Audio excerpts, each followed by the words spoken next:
Hello student, स्वागत है आपका इस क्लास में जिसमें आप पढ़ने वाले हैं क्लास 5 का गणित यानी कक्षा 5 की गणित ज्ञान की कार्य पुस्तिका, जिसका चैप्टर पढ़ने वाले हैं आज 17। इससे पहले कि हमने आपको 16 चैप्टर इसमें एक एक करके पढ़ाई है, उनकी लिंक भी आपको हम इस वीडियो के डिस्क्रिप्शन बॉक्स में दे देंगे, आप उसको वहाँ से देख सकते हैं।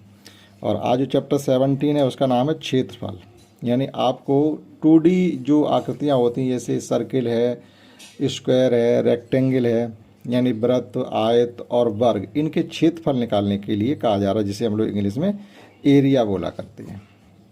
ठीक, तो अगर आपने अभी तक क्षेत्रफल निकालना नहीं सीखा है तो इस क्लास में आप क्षेत्रफल निकालना सीख जाएंगे। क्षेत्रफल से मतलब ये होता है जैसे कोई भी, जैसे आपका ये इस प्रकार का खेत होता है तो क्षेत्रफल किस चीज़ को कहेंगे, क्या होता है क्षेत्रफल। ये आपका खेत है, इसके किनारे खड़े होकर के आप देखते हैं अपने खेत को, उसके अंदर की फसल देखते हैं। तो जितने खेत में आपकी फसल खड़ी हुई है, तो फसल हमने इस खेत में ऐसे बोई हुई है, इसमें ये फसल खड़ी हुई है, तो जो फसल आपके पूरे खेत में बोई गई है, जिस जिस जगह वो फसल खड़ी है वही आपका क्षेत्रफल। यानी पूरे खेत में फसल खड़ी है तो वही एरिया है, उसी को क्षेत्रफल कहते हैं। और ये जो होती है ये बाउंड्री होती है, इसे हम लोग मेड़ कहते हैं, घेराबंदी होती है, ये बाउंड्री होती है।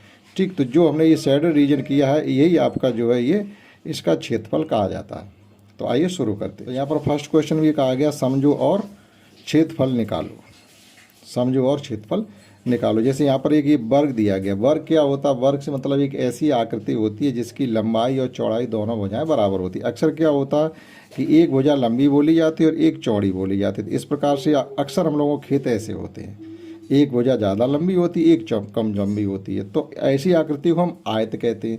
लेकिन कभी कभी क्या होता है, हम लोगों के खेत ऐसी होती है जितनी भुजा एक है उतनी ही भुजा दूसरी है, उतनी ही भुजा तीसरी, यानी चारों भुजाओं की लंबाई एक समान है। अगर मान लीजिएगा ये 10 गट्ठा है तो ये भी 10 गट्ठा होगी, ये भी 10 होगी और ये भी 10 होगी। ऐसी आकृति वर्ग कहलाती है। क्या कहलाती है? वर्ग। और ऐसी आकृति कहलाती है आयत। तो आज इसमें हम यही सीखने वाले हैं कि आयत का क्षेत्रफल कैसे निकालते हैं और वर्ग का क्षेत्रफल कैसे निकालते हैं। ठीक, तो अब क्षेत्रफल निकालने के लिए क्या करते हैं, ये लंबी भुजा का केवल चौड़ी भुजा में गुणा कर देंगे, क्षेत्रफल निकल आएगा। इसका भी एक भुजा का दूसरी भुजा में गुणा कर देंगे, क्योंकि इसमें ना ये पता चल रहा कौन सी लंबी भुजा कौन सी छोटी, तो दोनों ही भुजाएं एक समान, चारों भुजाएं एक समान है। तो किन्हीं दो भुजाओं का जब आप आपस में मल्टीप्लाई कर देंगे तो वर्ग का क्षेत्रफल निकल आएगा।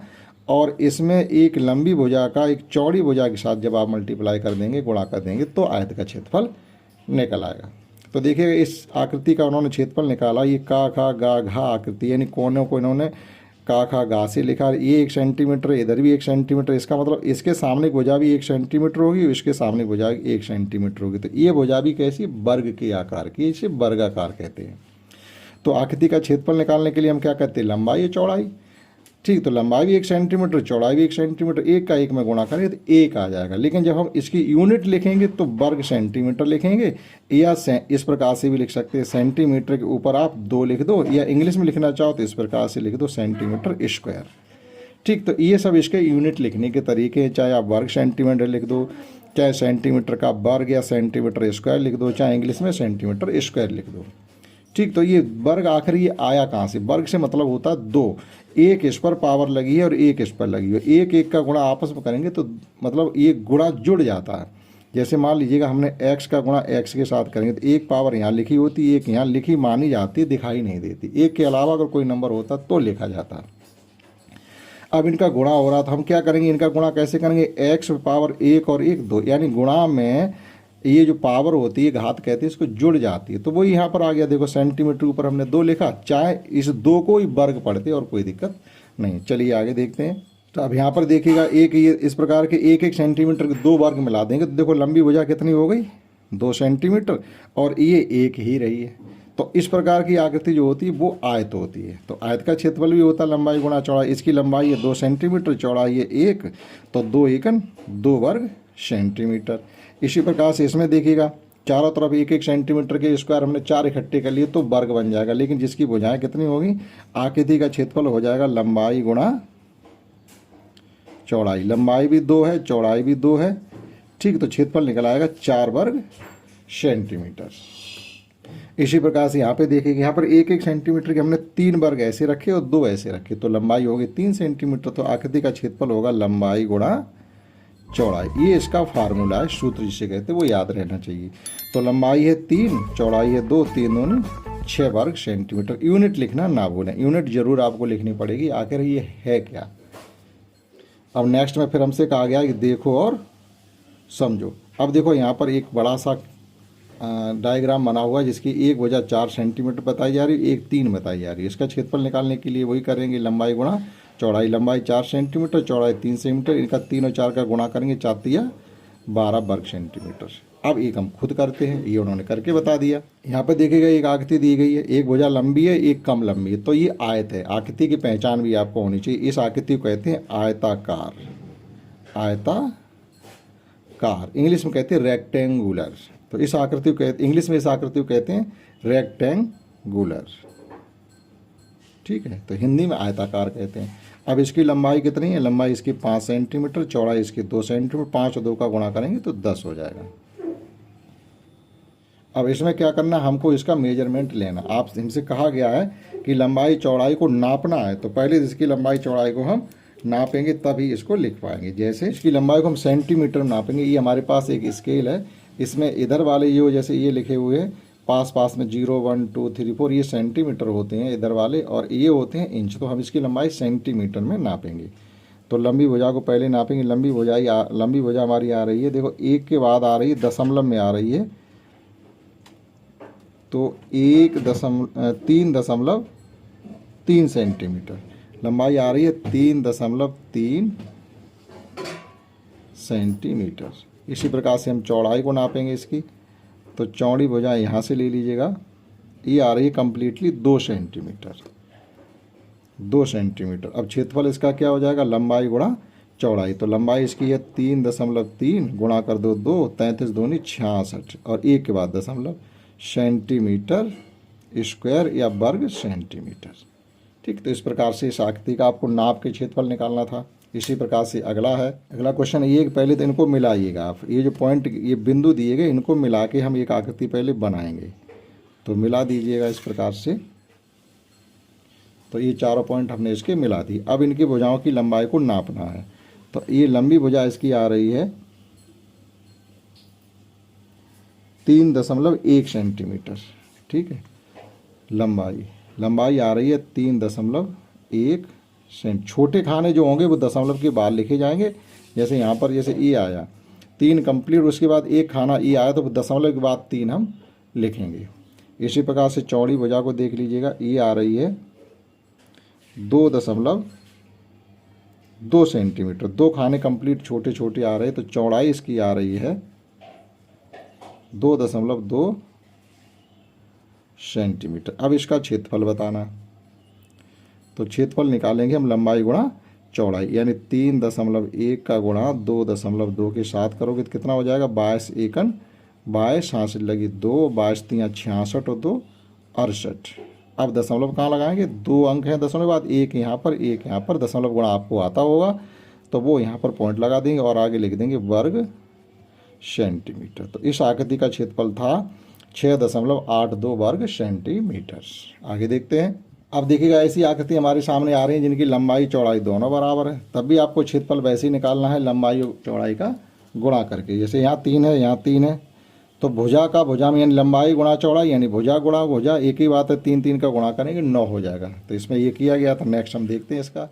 यहाँ पर वर्ग का क्षेत्रफल हम लिखेंगे डायरेक्ट, आप चाहिए तो पहले लंबाई गुणा चौड़ाई लिखिएगा, जैसे ऊपर लिखा गया वैसे लंबाई गुणा चौड़ाई, फिर लिखिएगा भुजा गुणा भुजा, यानी एक भुजा गुणा दूसरा भुजा। ये वर्ग में ही ऐसा लिखा जाता है।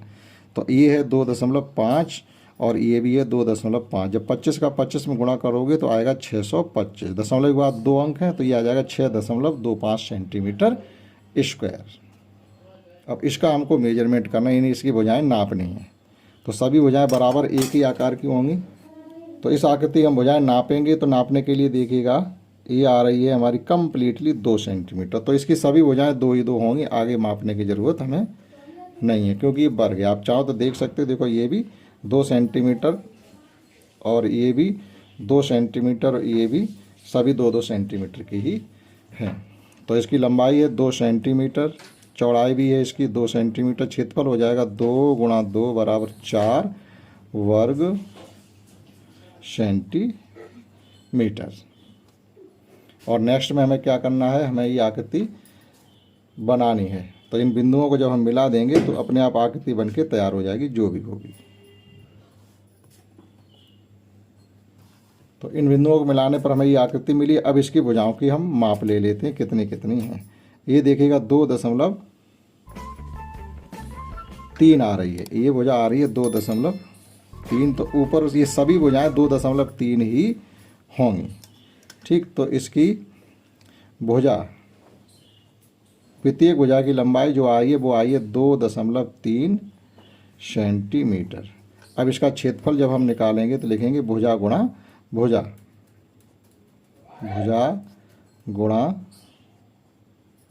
भुजा। एक भुजा है 2.3 और दूसरी भुजा भी है 2.3। इनका जब हम आपस में गुणा करेंगे तो 23 × 69 के 9 आ जाते हैं, यहाँ से लगे 6 और 23 दूनी 46 और 6 52, यानी 529। 23 का वर्ग 529 होता है। दशमलव के बाद 2 अंक है तो यहाँ भी 2 अंक लगा देंगे, यहाँ लिख देंगे सेंटीमीटर स्क्वायर।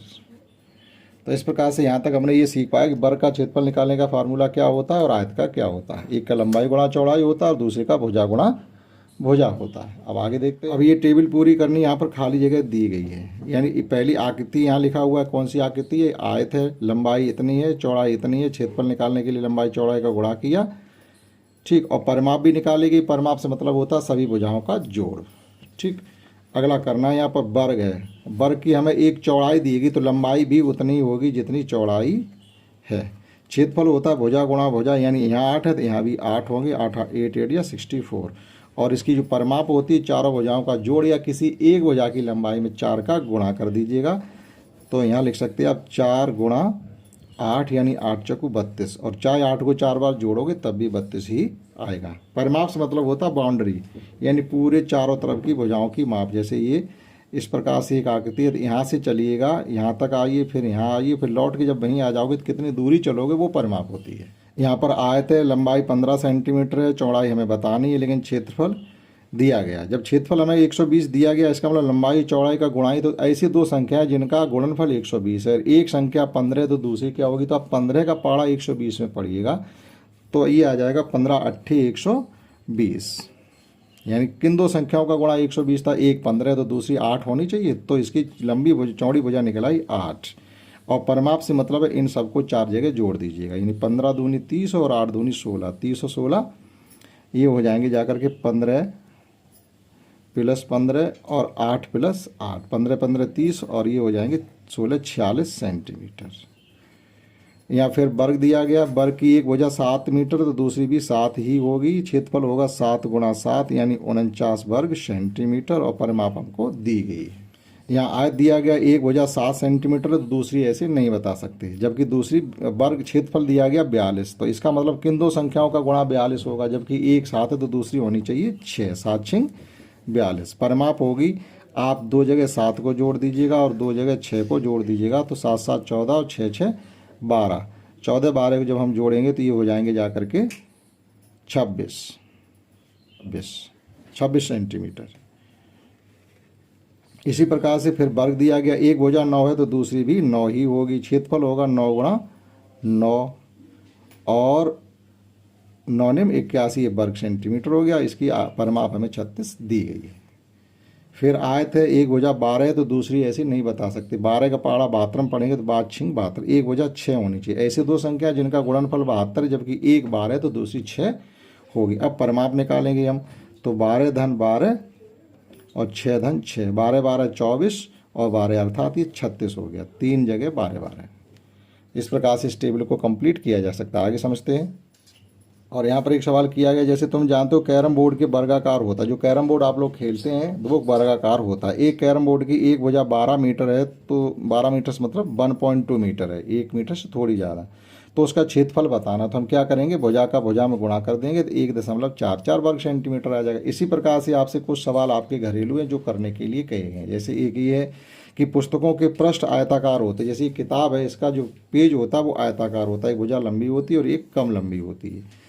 तो अपनी गिनतारा के किसी पृष्ठ की लंबाई चौड़ाई आप नाप के इसमें भरेंगे। जैसे ये किताब है तो इसकी पटरी से आप पूरी लंबी भुजा ले लेंगे, फिर चौड़ी भुजा को नाप लेंगे और यहाँ पर लिख करके उसका क्षेत्रफल बताएंगे। तो इसे आप स्वयं कर सकते हैं। इसी प्रकार से अगला दिया गया है कि अपनी कार्य पुस्तिका यानी गिनतारा 5 की लंबाई चौड़ाई को नापो, उसकी पूरी सतह का क्षेत्रफल नापो। यानी किताब के लिए भी कहा गया और कार्य पुस्तिका दोनों के लिए कहा गया। किताब की भी लंबाई चौड़ाई नाप के उसका क्षेत्रफल निकालेंगे और इसकी कार्य पुस्तिका की लंबाई चौड़ाई निकाल के उसका क्षेत्रफल लिखेंगे इसमें। इसी प्रकार से आपके पास एक ज्योमेट्री बॉक्स भी होगा, उस ज्योमेट्री बॉक्स की भी आप लंबाई चौड़ाई नाप करके लिखेंगे, उसका क्षेत्रफल निकालेंगे। तो ये 3 सवाल हैं, वो आप स्वयं करेंगे। हम आगे बताते हैं आपको। देखिएगा अगला क्वेश्चन ये कि आंगन, आपके आंगन की लंबाई 15 मीटर, चौड़ाई 10 मीटर। यानी आंगन सबके घर में होता है। फर्श, आंगन के फर्श का वर्ग मीटर कितने पत्थर बिछाए जा सकते हैं। अब देखो कितने पत्थर बिछाए जा सकते हैं। हम क्या करेंगे, क्षेत्रफल निकालेंगे उसका। पहले क्षेत्रफल निकाला इतना, अब एक पत्थर के क्षेत्रफल से अपने पूरे आंगन के क्षेत्रफल को भाग कर देंगे और वह पत्थरों की संख्या निकल आएगी। तो ये अपने घरेलू सवाल है, आपको मालूम होना चाहिए। जैसे मान लीजिए अपने घर में ईंटें ही बिछवानी, तो एक ईंट की सतह का क्षेत्रफल निकाल लेंगे और पूरे फर्श का क्षेत्रफल निकाल लेंगे। पूरे फर्श के क्षेत्रफल को एक ईंट के फर्श के क्षेत्रफल से डिवाइड कर देंगे, भाग कर देंगे, तो उसमें बिछने वाली ईंटों की संख्या निकल आएगी। टाइलें बिछवानी तो टाइल की एक टाइल का क्षेत्रफल आप निकाल लेंगे और पूरे फर्श के क्षेत्रफल को निकाल लेंगे। पूरे फर्श को क्षेत्रफल को एक टाइल के क्षेत्रफल से आप भाग कर देंगे, बिछने वाली टाइलों की संख्या निकल आएगी। यहाँ पर हमसे कहा जा रहा है कि एक वर्गाकार मैदान में जिसकी एक भुजा 12 सेंटीमीटर है, पेड़ लगाने हैं। वर्गाकार मैदान है तो एक ही भुजा दी जाएगी, ठीक, सभी भुजाएं 12-12 होंगी, एक और उसमें पेड़ लगाने। जबकि यह कहा गया कि एक पेड़ लगाने तो लगवाने में 2 वर्ग मीटर स्थान, एक पेड़ 2 वर्ग मीटर जगह घेर लेता है। तो कितने पेड़ लग जाएंगे, तो हम क्या करेंगे, पहले तो वर्गाकार मैदान का निकालेंगे क्षेत्रफल। वर्गाकार मैदान का क्षेत्रफल होगा 12 × 12 अर्थात 144 सेंटीमीटर स्क्वायर। ठीक, अब खेत में या मैदान में लगने वाले पेड़ों की संख्या,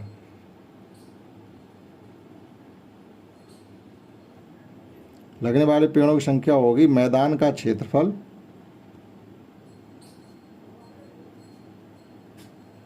बटे एक पेड़ कितनी जगह घेरता है, यानी जगह का क्षेत्रफल लिख दो, जगह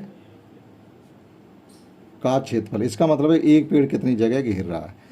तो टोटल हमारे पास जगह थी 144 वर्ग सेंटीमीटर, एक पेड़ जगह घेर रहा 2, यानी टोटल पेड़ लग जाएंगे 72 पेड़ उस मैदान में लगाए जा सकते हैं। इसी प्रकार से यहाँ पर कहा गया एक खेत की लंबाई दी गई, चौड़ाई भी दी गई। इस खेत की जुताई 2 रुपये प्रति वर्ग की दर से कितनी होगी। यानी खेत हमारा आयताकार है, ठीक है। तो खेत का जो क्षेत्रफल होगा तो पहले वो निकालिएगा, खेत का क्षेत्रफल।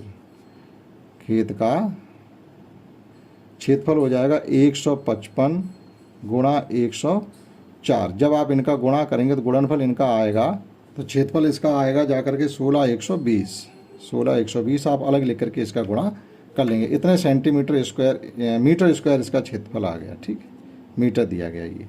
अब जुताई का खर्चा, जुताई का खर्चा इतने वर्ग मीटर जगह है और एक वर्ग मीटर खर्चा 2 रुपये है। तो एक का दिया गया, ज़्यादा का पूछा जाए तो क्या करना पड़ता है, गुणा 16,120 गुणा 2, तो 2 कर देंगे। ये रुपये में दिया गया तो ये 0 आ जाएगा, ये 4 आ जाएगा, ये 2 आ जाएगा और 16 दूनी 32 आ जाएगा। यानी 32,240 रुपये जो है उस पूरे खेत की जुताई का खर्चा आएगा 2 रुपये के हिसाब से। अंतिम क्वेश्चन है इस एक्सरसाइज का कि वर्गाकार मैदान की एक भुजा दी गई, एक ही भुजा दी जाएगी वर्गाकार मैदान की, उसकी सभी भुजाएं 40-40 ही होंगी। इस मैदान में घास लगवाना है तो क्षेत्रफल निकाल लीजिएगा। अब 2.5 रुपये प्रति वर्ग मीटर, एक वर्ग मीटर में जो घास लगी वो 2.5 रुपये के हिसाब से लगी। तो पहले वर्गाकार मैदान का निकालते हैं क्षेत्रफल। वर्गाकार मैदान का क्षेत्रफल आ जाएगा 40 गुणा 40, यानी ये आ जाएगा 1600 मीटर स्क्वायर, ठीक। घास लगवाने का खर्चा,